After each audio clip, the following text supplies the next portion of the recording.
Vous pouvez nous expliquer un petit peu, détailler un petit peu ce que compose l'uniforme d'un pilote là, aujourd'hui, Normandie-Yémen? on a donc un uniforme du Normandie-Yémen. Oui. Et cet uniforme du Normandie-Yémen, c'est quand même un patchwork. C'est-à-dire que si on part du bas vers le haut, Oui. les bottes et le pantalon, ce sont des bottes et des pantalons soviétiques, donc fournis par l'armée soviétique. Le battle dress, comme ces pilotes français avaient combattu en France et après pour la RAF, certains sont arrivés avec des tenues qui appartenaient à la RAF. D'autres les ont fait recouper quand ils sont passés, parce qu'ils sont passés par la Syrie.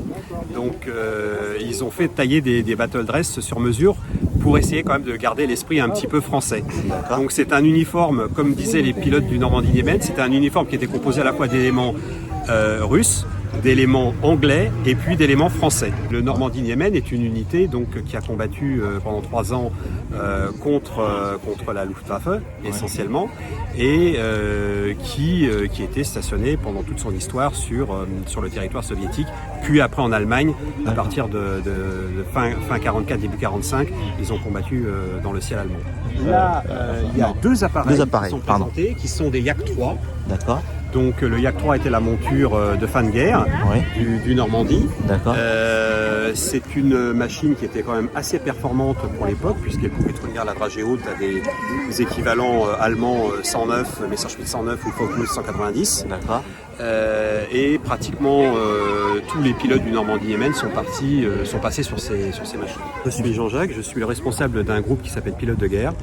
Et nous sommes un groupe de reconstitution historique orienté essentiellement sur tous les pilotes qui ont combattu pendant le XXe siècle. Donc on fait de la reconstitution à la fois sur la guerre de 14, sur les pionniers, donc partie civile sur les pionniers des années 30 avec l'aéropostale, avec des grandes figures comme Lindbergh ou comme Amelie Earhart, et également sur d'autres conflits, 39-45, toute nationalité, aussi bien américains, britanniques, allemands, qu'aujourd'hui en Normandie-Yémen, donc pilote français. Et dernièrement, on a ouvert aussi un département qui est plus porté sur la guerre du Vietnam, avec des tenues qui accompagnent des machines que l'on a en France, comme le Skyraider, qui ont combattu donc, sur le Vietnam. Donc au final, l'association couvre à peu près toutes les grandes périodes du XXe siècle, avec des uniformes sur les principales nationalités qui ont marqué l'histoire de l'aviation. Donc votre association s'appelle comment? Pilote de guerre. Pilote de guerre, elle est basée où? Pilote de guerre, on est basé à Paris. Mais on a des membres qui sont un petit peu répartis à la fois sur la France, sur la Belgique, en Tchéquie et au Luxembourg. Et au Japon. J'oubliais parce qu'on a aussi des reconstituteurs de notre groupe qui sont japonais, des vrais japonais. Et ça, on en est très fiers parce que c'est plutôt rare de pouvoir disposer de japonais. Pierre, bonjour. Donc vous êtes le président du Mémorial Normandie-Yémen. Est-ce que vous pouvez nous présenter un petit peu votre association? C'est une association, c'est ça? Oui, bonjour. Je suis le président du Mémorial Normandie-Yémen. C'est une association loi 1901 qui travaille pour la mémoire du régiment de chasse Normandie-Yémen, de l'épopée à nos jours, donc depuis qu'ils sont partis le 1er septembre 1942, la création, jusqu'à leur retour le 20 juin 1945, et puis la suite. Et donc on œuvre pour la mémoire de tout le personnel, les pilotes, les mécaniciens, les interprètes, le médecin, qui ont combattu et qui ont permis que nous soyons là aujourd'hui. Est-ce qu'il y a encore des vétérans de ce fameux régiment? Malheureusement, le dernier pilote est décédé en février 2017 et le dernier mécanicien est décédé en décembre 2019. Donc au niveau des Français, il n'y a plus aucun des combattants de l'époque. Au niveau de l'Union soviétique, il y a 2 sources officielles encore, donc je ne sais pas en ce moment ce qu'il en est. 2 anciens qui étaient des mécaniciens, qui sont 2 personnes qui ont maintenant 96, 97 ans. Voilà. Malheureusement, vu le contexte international, il est difficile d'aller les rencontrer. Tout à fait. Avec la situation géopolitique très délicate, on va dire, nos relations sont pour l'instant en stand-by. Nous avons des relations lorsque les conditions sont favorables avec pas mal d'écoles, d'associations, des vétérans.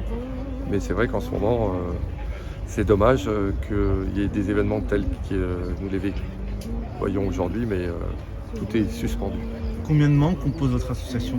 Alors on est plus de 200 personnes qui sont soit des passionnés par l'aviation, par l'histoire, mais aussi on a des descendants, des pilotes, des mécaniciens, et à peu près la moitié de nos adhérents sont des descendants. Personnellement, ma femme est la petite fille d'un des pilotes du régiment. Comment s'appelait ce pilote? Alors ce pilote s'appelait Roger Pinon. Il a été abattu le 1er août 1944. Donc il fait partie des 42 pilotes qui ne sont jamais revenus sur les 99 qui étaient partis. Presque la moitié de l'effectif. Vous pouvez vous expliquer un petit peu le blason, l'armoirie plutôt? Alors on voit les deux lions de Normandie. Voilà, alors l'insigne, donc lorsqu'ils sont partis le 28 novembre 1942, ils sont arrivés à Ivanovo en Russie. Et donc il s'appelait le régiment Normandie, le groupe de chasse numéro 3 Normandie.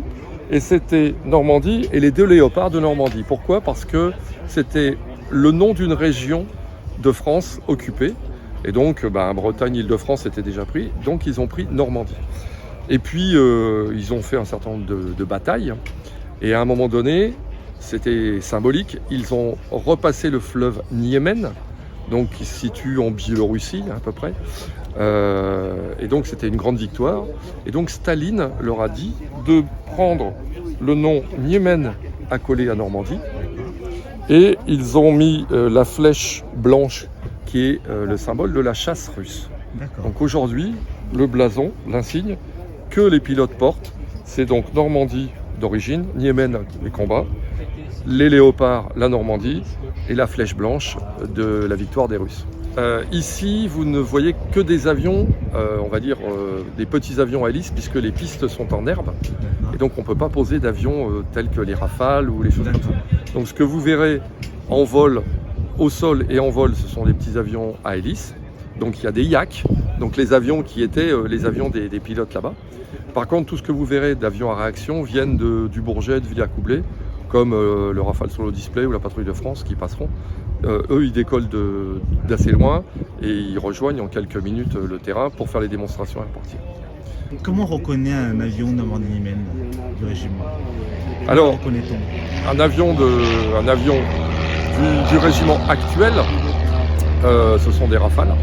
Et sur la dérive du Rafale, vous voyez l'insigne du Normandie-Niemen. Puisque les avions de l'armée de l'air ont souvent, la plupart du temps, leur insigne peint, évidemment peint en nuances de gris sur les dérives. Donc quand vous voyez un avion, vous regardez la dérive et vous savez à qui il appartient. Et l'étoile rouge qui est dans certains avions, par exemple dans celui-là, on voit une étoile rouge, c'est l'étoile rouge du... Alors ici, on va prendre ces avions-là. Donc ces avions-là sont des Yak 3. Qui sont des avions qui ont été reconstruits d'après les plans exacts de Yakovlev, un Français qui s'appelle Jean-Marie Garrick, qui vit aux États-Unis, a racheté les plans et a refait environ 6 avions Yak, qui sont, on va dire, pour quelques-uns en France et d'autres à l'étranger.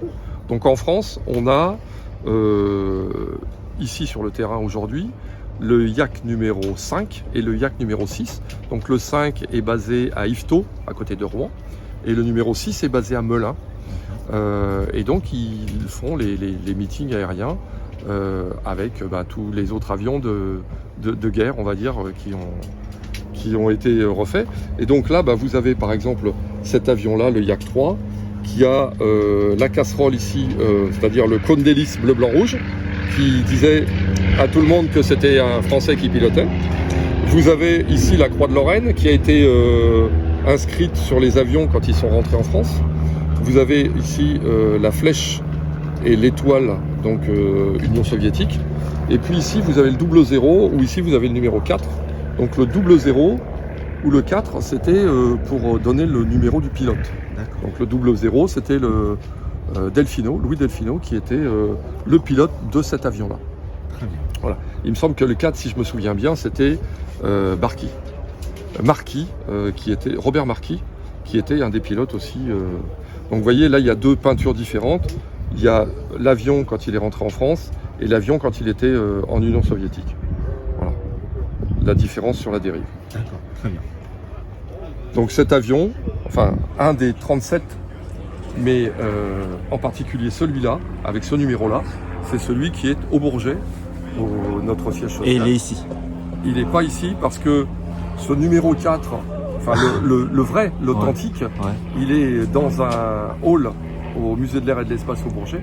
Et c'est un des 37 qui a atterri. Donc il y a la réplique ici alors, c'est ça? Et ici, ce sont des répliques qui ont été refabriquées à l'identique. Alors, la petite différence, c'est que le moteur, à l'origine, c'était un moteur Klimov, qui était hispano-suiza, mais sous licence russe. Et donc, il a fallu adapter le moteur. Donc, il y a une petite différence sur les moteurs. Mais en tout cas, la carlingue et les peintures sont les peintures qui étaient, on va dire, les plus ressemblantes à l'original. Bonjour Monsieur Copé. Alors, c'est un 14 juillet avant l'heure aujourd'hui, donc le air show. Écoutez, c'est différent d'un 14 juillet parce que c'est d'abord mettre l'aéronautique, l'aéroportuaire et l'avionique à l'honneur.